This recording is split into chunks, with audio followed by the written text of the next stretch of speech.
আলাইকুম এসে গণভবন এর ভিতরে খুনি হাসিনা এর ভিতরে থাকতো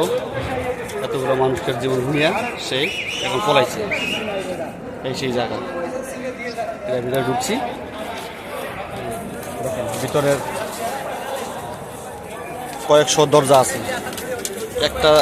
এক একটা দরজার ভিতরে মনে একটা রুমের ভিতরে ঢুকলে আপনি ওই জায়গাতে বাইরে ভিতরে আপনি কোনো হিসাব কিতাব সারা বাড়িতে পারবেন না চাইলে এতগুলো দরজা দেওয়া এটার ভিতরে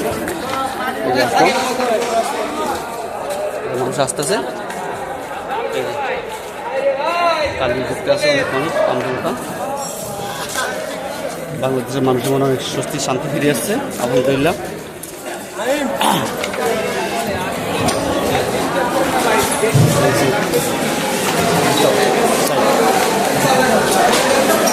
সব শেষ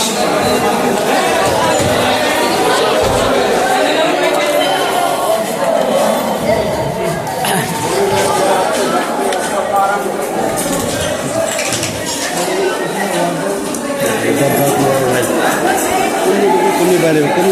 বাইরে কোনো কিছু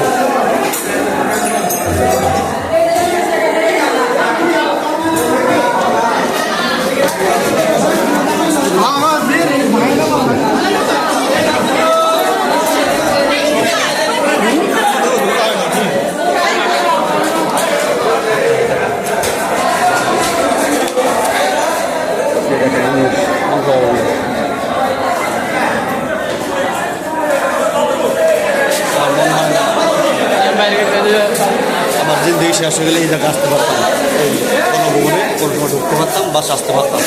আলহামদুলিল্লাহ আল্লাহ রহমত আমি আসতে পারছি সব বাংশুর অবস্থায়